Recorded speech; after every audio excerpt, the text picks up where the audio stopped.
নতুন ফেরকা এগুলা যে আগমন করতেছে, এই ফেরকাগুলার আকীদাগুলো জানা আমাদের জন্য ফরজ, এবং আমরা যেন সঠিক আহলে সুন্নাত ওয়াল জামাত সেই পথে থাকতে পারি, এই মাহফিল দ্বারা আপনি বুঝতে হবে। ঠিক কি না? আহলে বাইত রাসূলের মহব্বত অন্তর থাকতে হবে, সাহাবায়ে কেরামের অনুসরণ রাখতে হবে। আমাদের দেশে যে আপনারা জানেন কিছু এক শ্রেণী এখন শুধু আহলে বাইত রাসূলের স্মরণে মাহফিল করে আবার সাহাবায়ে কেরামদেরকে গালি দেয়, নাউযুবিল্লাহ বলে। আবার কিছু মানুষ আছে সাহাবায়ে কেরামের শানে বলতে গিয়ে আহলে বাইত রাসূলকে গালাগালি করে। কাউকে দোষ দেওয়া যাবে না। আজকের মাহফিলের শিক্ষা হলো আমরা আহলে বাইত রাসূল সাল্লাল্লাহু আলাইহি ওয়াসাল্লাম যারা আছে তাদেরকে ভালোবাসবো, সাহাবায়ে কেরামকেও ভালোবাসবো, সাহাবায়ে কেরামের পথ অনুসরণ করবো, আহলে বাইত রাসূল সাল্লাল্লাহু আলাইহি ওয়াসাল্লামকে মহব্বত করবো। এই মশালাগুলো কে লাগবে? কোন জায়গায় যদি আহলে সাহাবায়ে কেরামকে গালি দেয়, কোন একজন সাহাবা, যে কোন একজন সাহাবা যদি গালি দেয়, আপনি সেই মাহফিলে বসবেন না। যেহেতু আমার হুজুরের সাহাবায়ে কেরাম এগুলো সত্যের মাপকাঠি, তাদের বিনিময়ে আমরা আজকে পর্যন্ত ইসলাম পেয়েছি। নূর বলুন সুবহানাল্লাহ। আজকে মাহফিলের সহদায় কারবার এগুলা কারা? 61 হিজরির 10 মুহররম যে কারবালার ইতিহাস, যে ঘটনা, বিগত অনেক যুদ্ধ হয়েছে, বদরের যুদ্ধ, উহুদের যুদ্ধ, হুনাইনের যুদ্ধ, এক এক পর একটা যুদ্ধ হয়েছে। এই যুদ্ধগুলা কাদের বিপক্ষে? এই যুদ্ধগুলা ছিল ইহুদি নাসারা কাফেরদের বিরুদ্ধে। ঠিক না? কিন্তু মুসলমান 61 হিজরির 10 মুহররম কারবালার জমিনে যেই যুদ্ধ ইমাম আলী মাকাম করেছিলেন, এই যুদ্ধ কোন ইহুদিদের পক্ষে ছিল না, কোন কাফেরদের বিরুদ্ধে ছিল না। এই যুদ্ধ ছিল নামদারি মুসলমান, নামদারি মুনাফিকের বিপক্ষে। বলুন নাউযুবিল্লাহ। তাই মুসলমান, আপনার জীবনে একটা কথা কমপ্লিট পরিষ্কার হয়ে যাবেন, 61 হিজরির পর থেকে মানুষ মাথায় টুপি থাকবে, মুখে দাড়ি থাকবে, আবার পরনে আবার খাবার যুদ্ধ থাকবে। শুধু আবার খাবার যুদ্ধ থাকলে হবে না, যাদের অন্তরে আহলে বাইত রাসূল ইমাম আলী মাকাম হযরত হুসাইন আলাইহিস সালাতু ওয়াস সালাম, হযরত হাসান আলাইহিস সালাতু ওয়াস সালাম, মাওলা আলী শের খুদা মা ফাতেমা জাহরার মহব্বত না থাকলে তাদেরকে আমরা মুসলমান হিসাবে গণ্য করতে পারবো না। ঠিক না? ওইদিকে ৫,০০০ এজিদ বাহিনী, এইদিকে মাত্র তাবুর মধ্যে ৭২ জন আওলাদ রাসূল। যুদ্ধ ছিল কোন খ্রিস্টানদের পক্ষে নয়, যুদ্ধ ছিল কোন কাফেরদের বিরুদ্ধে নয়। এই যুদ্ধ কারবালার ময়দানে ইমাম আলী মাকাম হোসেন আলাইহিস সালাতু ওয়াস সালাম যে যুদ্ধ করেছিলেন, এই যুদ্ধ হলো নামদারি মুসলমানদের বিরুদ্ধে। ঠিক না? তাই এগুলা মাসালা বুঝতে হবে। ইমাম আলী মাকাম মক্কার জমিনে ছিলেন, মদিনা শরীফ থাকার কারণে ইমাম হোসেনকে বিভিন্ন ধরনের নির্যাতন, ইমাম হোসেন মদিনার জমিন থেকে মক্কার জমিনে এসে গেছেন, এখানে থাকা অবস্থায় আছেন। কুফার জমিন থেকে হাজারো চিঠি ইমাম আলী মাকাম সাইয়েদনা হুসাইন আলাইহিস সালাতু ওয়াস সালাম, আপনি মদিনার জমিনে থাকলে হবে না, আপনি একটু কুফার জমিনে আসুন, আমরা আপনার হাতে বায়াত গ্রহণ করব। জোরে বলুন সুবহানাল্লাহ। আরেকটু কথা কেমন, 10 মুহররম অনেক ঘটনা আছে, হযরত আদম সফিউল্লাহর ঘটনা আছে, ঈসা রুহুল্লাহর ঘটনা আছে, ইব্রাহিম খলিলুল্লাহর ঘটনা আছে, আইয়ুব নবীর ঘটনা আছে, সূরা আল ইসলামের ঘটনা আছে, কিন্তু আজকাল মসজিদের মিম্বরে, মসজিদের মেহরাবে, বিভিন্ন জায়গায় আহলে সুন্নাত ওয়াল জামাতরা ওই সমস্ত ঘটনাগুলো বলে না। হুজুর এই ঘটনাগুলো এখন কেন বলেন না? আজকে কেন শুহাদায়ে কারবালার ঘটনাগুলো বলেন? এই শুহাদায়ে কারবালার 61 হিজরি 10 মুহররমের শুহাদায়ে কারবালার ঘটনাগুলো বলার কারণ হলো সমস্ত ঘটনা যে কোনো ভাবে মনকে শান্তি দেওয়া যায়, কিন্তু 61 হিজরির 10 মুহররম ইমাম আলী মাকাম হোসেন আলাইহিস সালাতু ওয়াস সালাম যাদের বিরুদ্ধে যুদ্ধ করেছেন এবং ইমাম হোসেন যেভাবে নির্যাতন হয়েছিল, কিয়ামত পর্যন্ত কোন সত্যিকার মুস্তাফার প্রেমিক, কোন মুসলমান নবীর আওলাদের পাকের এই নির্যাতন, নির্মমভাবে নির্যাতনের কথা কেউ কোনোদিন বলতে পারবে না। বলুন না সুবহানাল্লাহ। সেজন্য সুবহানাল্লাহ কত সুন্দর। কারবালার করুণ কাহিনী কেমনে বলা যায়, বলো কারবালার করুণ কাহিনী কেমনে নবীর আওলাদ শহীদ করল, নবীর আওলাদ শহীদ করল নিষ্ঠুরে জিগরায়। কারবালার করুণ কাহিনী কেমনে বলা যায়, কারবালার করুণ কাহিনী কেমনে দুনিয়ার মানুষ ইমাম আলী মাকাম নওয়াজে মুস্তাফা আওলাদ রাসূল ইমাম হোসেন, আওলাদ রাসূলের উপর যে নির্যাতন, যে জুলুম অত্যাচার, আল্লাহু আকবার, এগুলা তো বলা সম্ভব না। এগুলা তো যারা আহলে বাইতের প্রেমিক তারা তো এগুলা বলতে পারবে না। কেন কেন বলা যাবে না? যেহেতু আপনার সামনে যদি আপনার একজন সন্তানকে কেউ একটা থাপ্পড় দেন, তাহলে মামলা মোকদ্দমা, ঠিক না বেঠিক? ও মাথা না ঠিক না বেঠিক? মাজিদকে কথা বলে আল্লাহ না হলো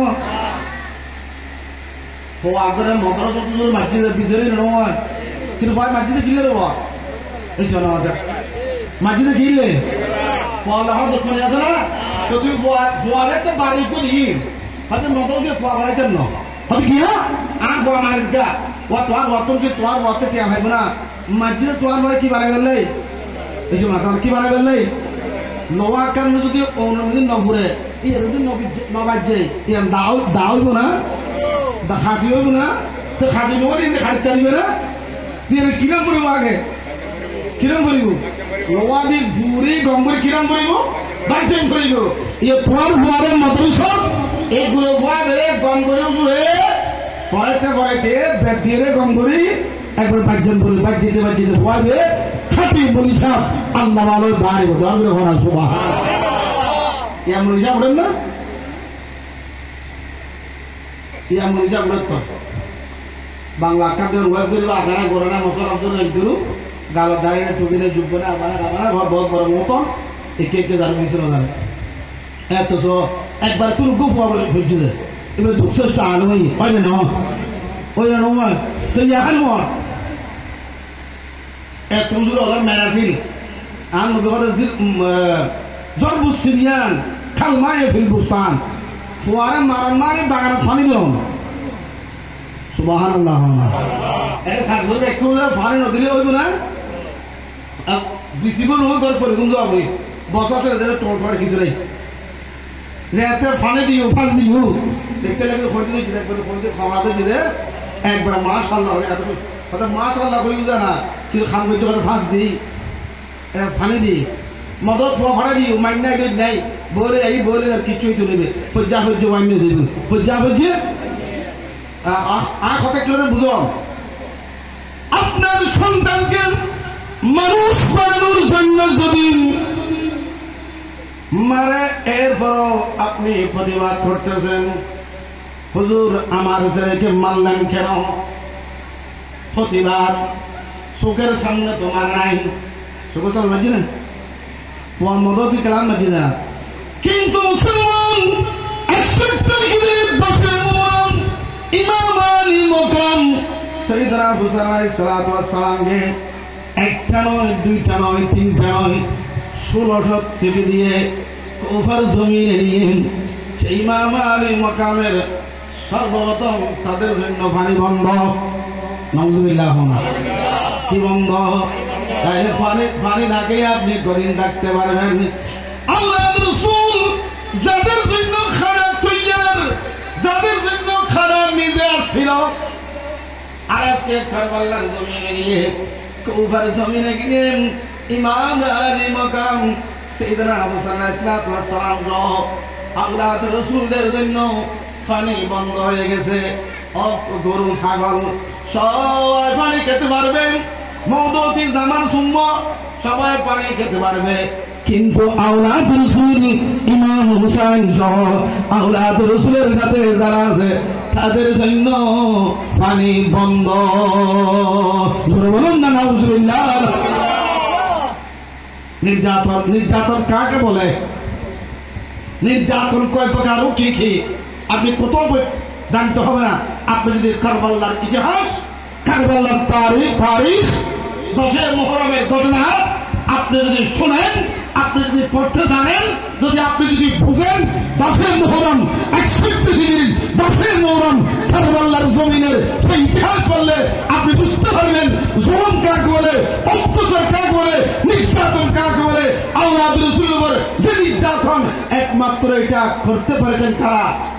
দুনিয়া নবী যারা এদের ভক্তরা দাঁড় করে দিল, একমাত্র মসনদের লোভে। জোরে বলুন না নাউজুবিল্লাহ। বেজাজত উনকি গানে জিবরিল भी आते नहीं, कदर वाले जानते हैं इज्जत शान अहले बैत सारा दुनिया अलैकुम।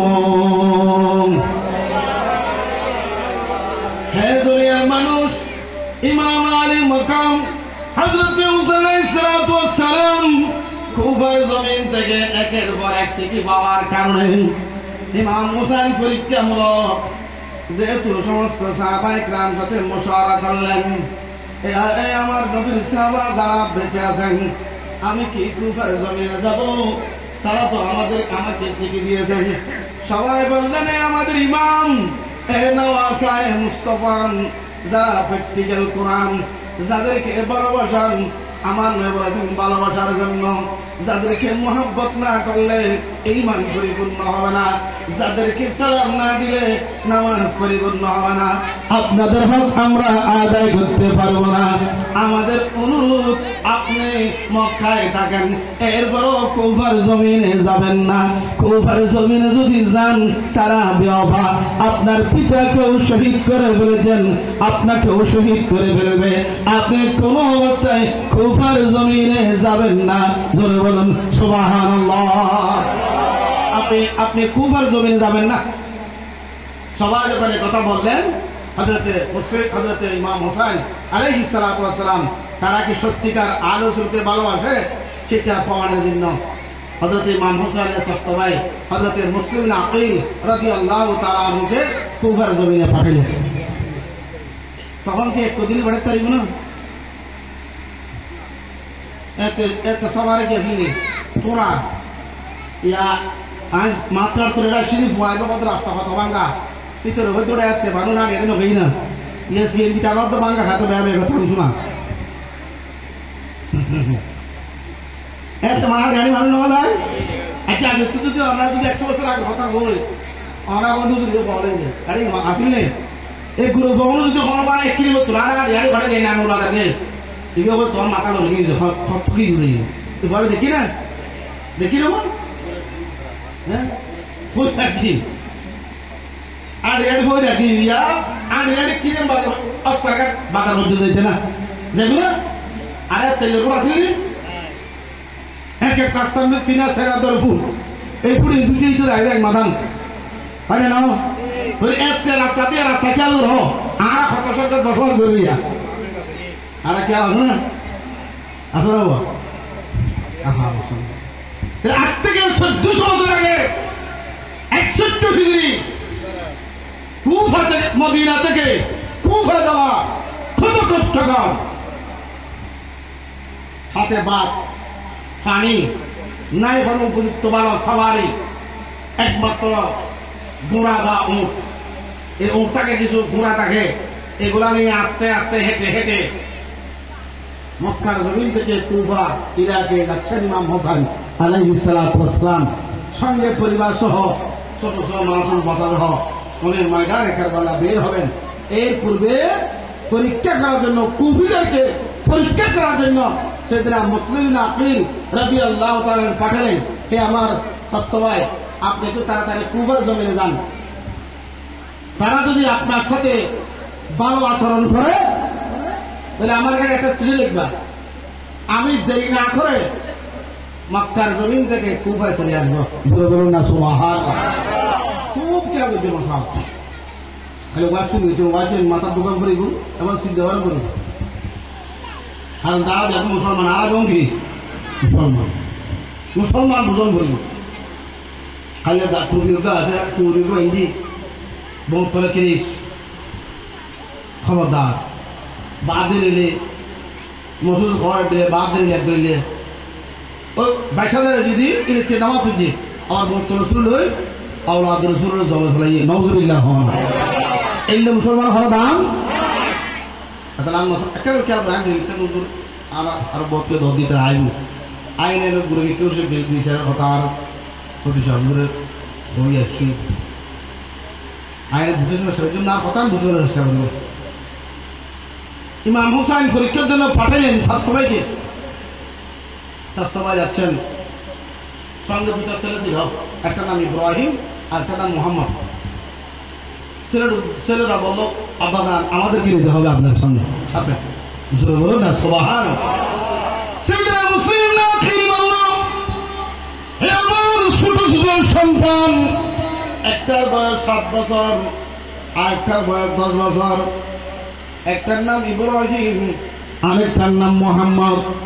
এ আমার কলিজার টুকরা সন্তান, আমি যাচ্ছি কুফার জমিনে, আমি কোথায় থাকবো, আমি কোথায় যাব, আমি কি খাবো, এটা আমাদের আত্মীয়ের বাড়ি নয়, আমি জানি না আমি কোথায় উঠবো, তোমরা আমার সঙ্গে যেও না, তোমরা মক্কার জমিনে তোমার আম্মি যান, তোমার ভাই যারা আছে তাদের সাথে থাকো, খেলা করো।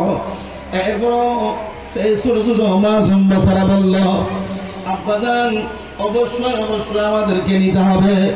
আব্বাজান বারবার বলতে যাবো না, নিতে পারবো না।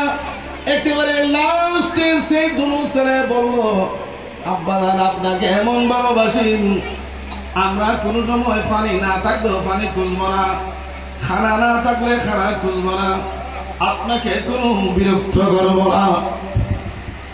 হ্যাঁ মুসলমান বাপ ছেলে, বাপ সন্তান মোহাম্মদ মুসলিম আখির, এই ছোট ছোট ছেলে সন্তান আব্বাজান আপনাকে কোন সময় কোন অবস্থায় বিরক্ত করবো না, শুধুমাত্র একটা অনুরোধ, যেহেতু আপনি আব্বাজান আমরা তো দেখতে পারি না, সেজন্য আপনি যেখানে যাবেন আমাদেরকে সঙ্গে নিয়ে যান, আপনার সাথে যাব অবশ্যই যাব।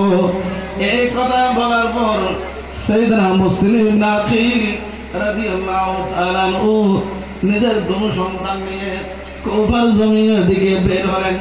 যেতে যেতে যেতে যেতে সেই যুগের অবস্থা অনেক প্রায় 10-15 দিন পর কুফার জমিনে গেলেন। যাওয়ার পর শাইজা মসজিদে নামাজ দিলেন, খুতবা দিলেন। মুখতার নামক একজনের ঘরে উঠলেন, উনি আহলে বাইতের মহব্বত ছিলেন। হযরতে মুসলিম আখিরকে অনেক মহব্বত করলেন, অনেক ভালোবাসা দেখাইলেন, এমন ভাবে মহব্বত দেখালেন সাইয়েদনা মুসলিম আখির অনেক খুশি হয়ে গেলেন। সেই ঘরে পৌঁছেন একটু ছিলেন, হে আমার বড় ভাইজান ইমাম আলী মকাম হযরতে মুসা আলাইহিস সালাতু ওয়াস সালাম, কুফার জমিনের মানুষেরা আমাকে অনেক আপ্যায়ন করেছেন, আপনি আর কোনো উপায় নাই, আপনি কুফার জমিনে আসতে পারবেন। জোরে বলুন সুবহানাল্লাহ। হে মুসলমান শুনেন শুনেন, সাইয়েদনা মুসলিম আখির মসজিদে নামাজ পড়ার জন্য গেলেন। প্রথম দিন 12,000 বায়াত গ্রহণ করলেন।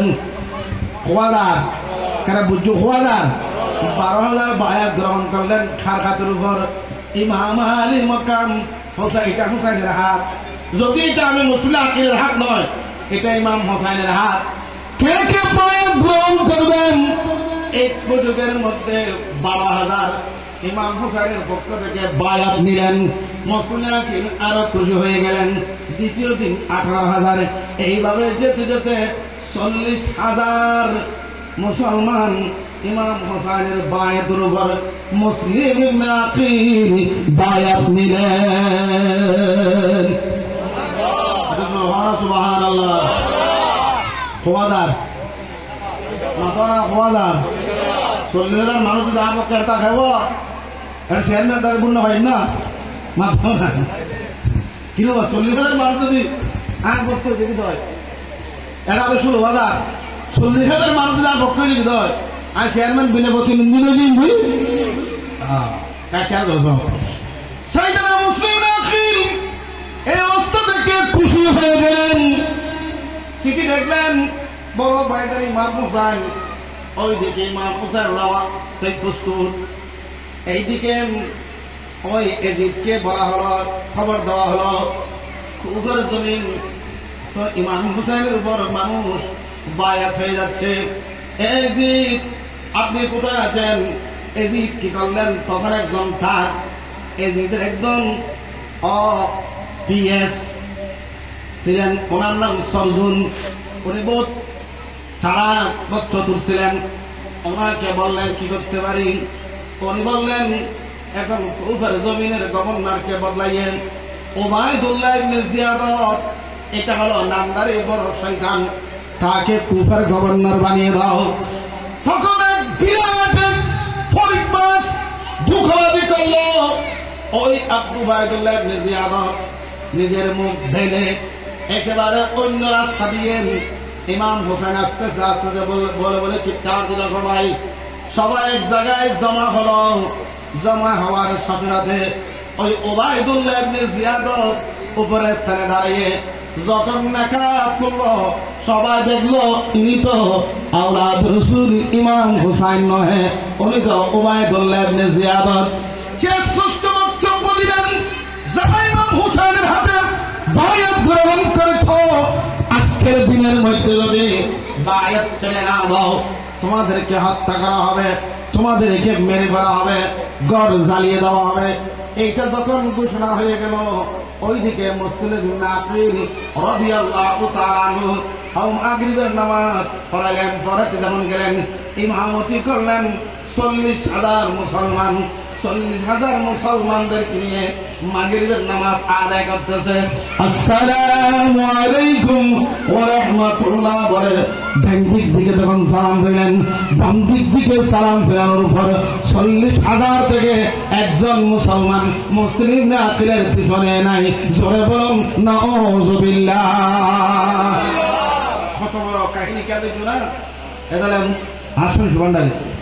কারবালার করুণ কাহিনী কেমনে আজায় বলো, কারবালার করুণ কাহিনী কেমনে বলা। নবীর আওলাদ শহীদ করলো, নবীর আওলাদ শহীদ করলো নিষ্ঠুরে জিদেরা।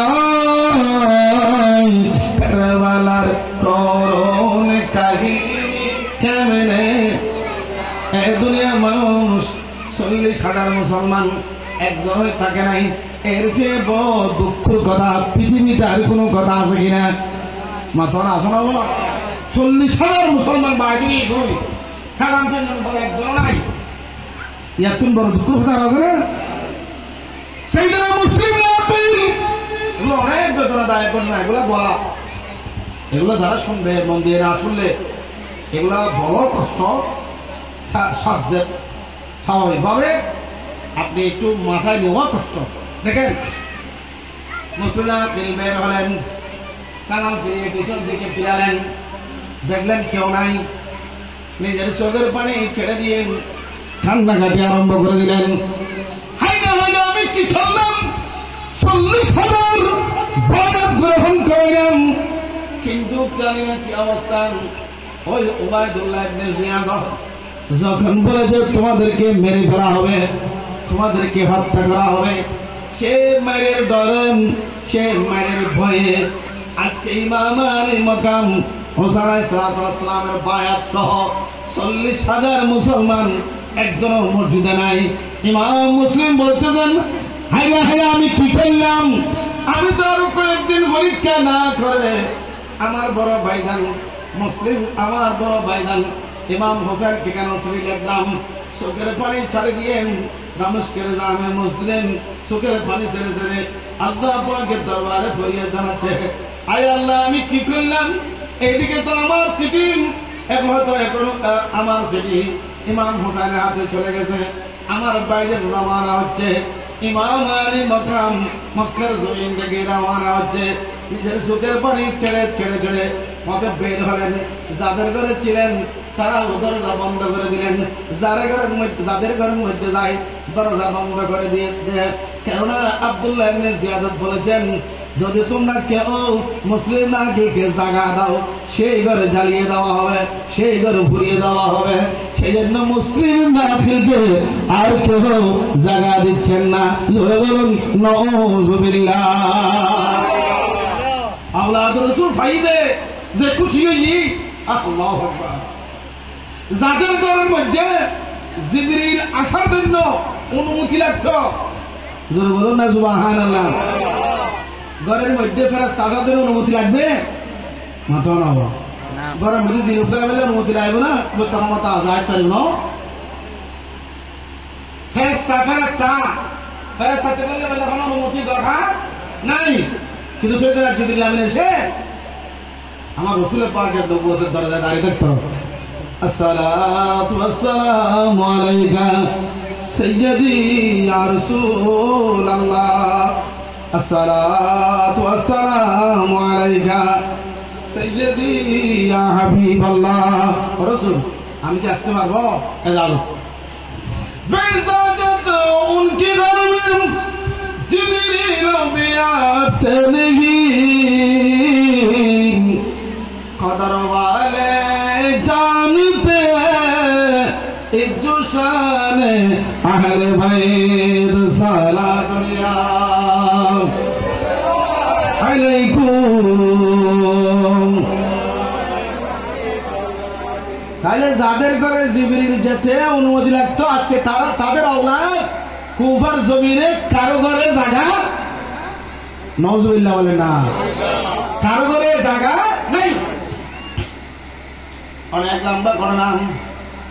লাস্ট টাইম একজন আলে বাইতুর রাসূলের মুহিব্বিন, যারা আওলাদের রাসূলকে মুহাব্বত করত, এই সময় একজন বড় ধনাঢ্য ব্যক্তি মুসলিম নাকিলকে জায়গা দিলেন, সেখানে থাকলেন। অনেক জাসুস গোয়েন্দা দেওয়ার পর মুসলিম নাকিলের ঠিকানা দিলেন। উবাইদুল্লাহ ইবনে জিয়াদ করেন বন্দী করে নিয়ে গেলেন। নিয়ে যাওয়ার পর মুসলিম নাকিল 3টা শর্ত দিয়েছেন।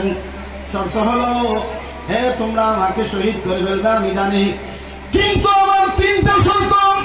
1 নম্বর শর্ত, আমি কুমার আসার পর আমার কিছু খরচ হয়েছে, এই খরচগুলো আমার সামার বিক্রি করে দিয়ে দিবা, এবং আমার ভাইজান হযরত ইমাম হুসাইনকে একটা চিঠি দিয়েছি, ওনাকে না আসতে বলবা, এবং আমি শহীদ হওয়ার পর আমাকে একটু দফন করিবা। এই কথা বলার পর তারা কেউ মুসলিম নাকিলের এই ওয়াদা রক্ষা করে নাই। সেই দ্বারা মুসলিম নাকিলকে ছাদ থেকে ধাক্কা দিয়ে, অনেক উপর ছাদ থেকে ধাক্কা দিয়ে জমিনে ফেলে শহীদ করে ফেলল। ইন্না লিল্লাহি ওয়া ইন্না ইলাইহি রাজিউন। হযরত মুসলিম আকিল মুহররমের 5 তারিখ শহীদ বরণ হলেন। এখন রইল ছোট ছোট 2টা বাচ্চা। এই বাচ্চাগুলো এক জায়গায় ছিল, আমি অনেক লম্বা ঘটনা মুক্ত করে বলছি। এই বাচ্চা দুটোটাকে কাজী সুরাই বলল, এ আমার বড় ছেলে যাও, এই বাচ্চা দুটোকে তোমরা কি করো, মদিনার কোন সাওয়ারের কাছে তুলে দাও। বাচ্চা দুটোটাকে মদিনার এক সাওয়ারের কাছে তুলে দিল। বাচ্চা দুটোটা সারা রাত হাঁটলো, সকালে সে জায়গায় রয়ে গেল। অবশেষে এক হারেস নামক সারাদিন একদিনে ওয়াইদুল্লাহ ইবনে জিয়াদ ঘোষণা করলো মুসলিমরা আখিরের দুটো সন্তানকে যারা সন্তান দিবে তাদেরকে আমি নগদ টাকা দেবো। এক হারেস নামে এক মানুষ খুঁজতে খুঁজতে খুঁজতে তার ওয়াইফ ছিল আর রাসূলকে ভালোবাসতো, সারা রাত সে সদস্যে দুইটি সন্তানকে মহব্বত করলো, খানা ফিরে দিল। রাত্রে যখন হারেস সেখানে গেল দেখলো রাত্রে তার ঘরের মধ্যে গভীর রাত হলো।